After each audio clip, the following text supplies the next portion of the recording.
what else we got, man? I came across this from Evan Sidery.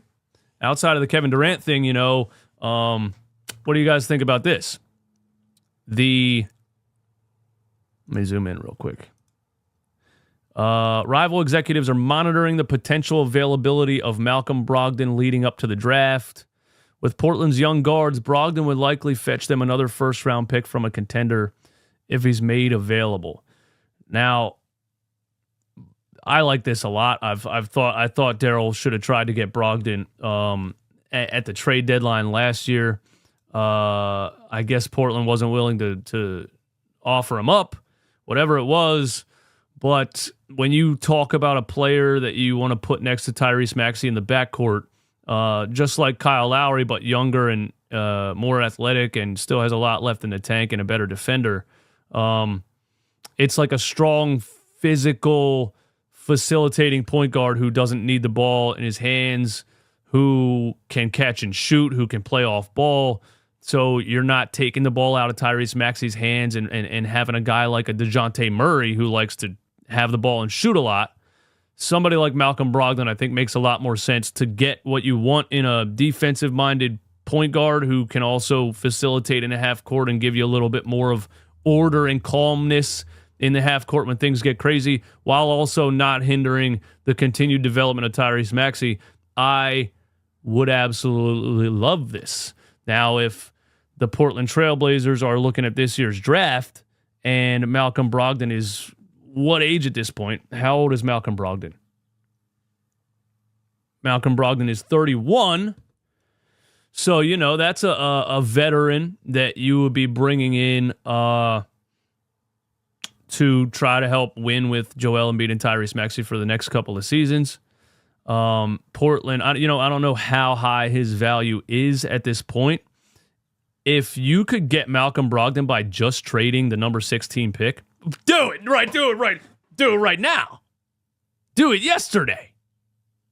If you could get Malcolm Brogdon by just trading the number 16 pick in this draft, do it yesterday. Because what is the 16th pick in this draft really getting you that you can use right now? Nothing. Absolutely nothing at all. And if Portland, again, with their young guards, Scoot Henderson and what's his name, man? Anthony Simons and those boys, if they're just like, hey, let's try to stack draft picks and really build something the next couple of years, yeah, I would 100% trade the 16 pick for Malcolm Brogdon pretty much right now.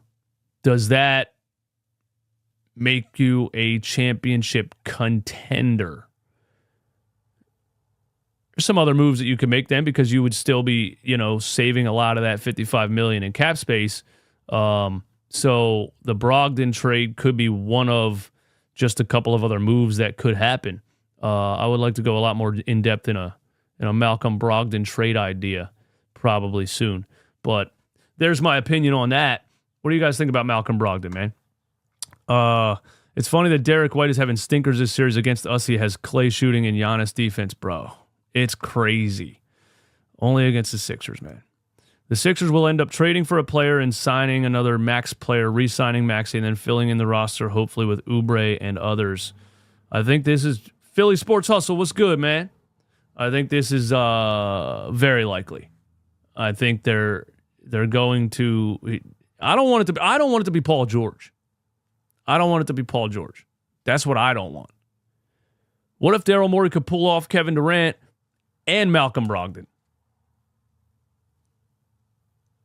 I don't want it to be Paul George. I think Paul George gives you more than Tobias Harris, but I don't think Paul George gives you what you need in the playoffs. Paul George shrinks just like anybody. He's called playoff P for a reason. I mean, the pressure gets the highest. He starts shooting the ball up the side of the backboard and going 1 for 13. I wouldn't want to give Paul George, and it's also because Durant has 2 years. You'd be looking at a 4-year contract for Paul George. I don't want that. That's where I'm at with it right now. Durant could not handle Eastwood's criticism if he saw Kevin Durant not giving 100% effort. Listen, I before the start of next season, I will purchase at least 50 Roku remotes. because I smashed one in the Knicks series. And so I think smashing remotes is something. If Kevin Durant was on this team and he's showing in the regular season that, like you just said, giving less than 100%, yeah, there would be some smashed remotes happening. But, lucky for me, it's content at the end of the day. Sometimes I see people out, man, and they're like, damn, man, sucks for you, the Sixers lost. And I'm like, yeah, it does. I want to see them win with a passion, It sucks every year they lose.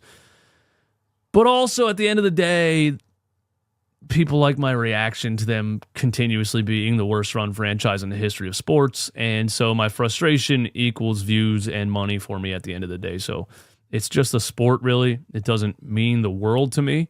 But I would definitely like to see the Sixers win. But also, the more the more confused and whatever they have me, the more the content spikes. So whatever. I got a lot of views off of the Tobias Harris stuff, man. I got a lot of views off of the Ben Simmons stuff. Let's see. It does not take rocket science to know that you need an athletic rebounder that plays good defense to win. Yes, that is absolutely something they need. But who is that person, Who is that person? We thought the rebounder was Paul Reed. He became completely unplayable in the playoffs. Paul George is light years ahead of Tobias. For the most part, yeah. He just kind of does the same thing Tobias does in the playoffs. Shrinks, disappears. Paul George, that tweet, Kevin, that said Jason Tatum is the Michael Jordan of Tobias Harris's. I really think Paul George is the Michael Jordan of Tobias Harris's. Maxi Caruso, Denny, Kuzma, Embiid, Payne, Oubre. Maxi Caruso. We're talking about a Wizards trade here. We're talking about a Bulls trade and a Wizards trade.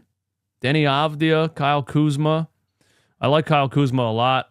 I know people, you can't throw contract out there when you talk about Kyle Kuzma. He's making $19 million. Kyle Kuzma's good, and I think if you get him in a situation where he feels like he has a chance to win, he'll give you a lot more effort than he's given in Washington.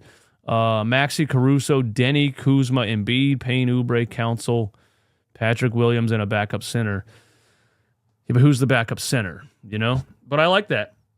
I do like that. I like that a lot.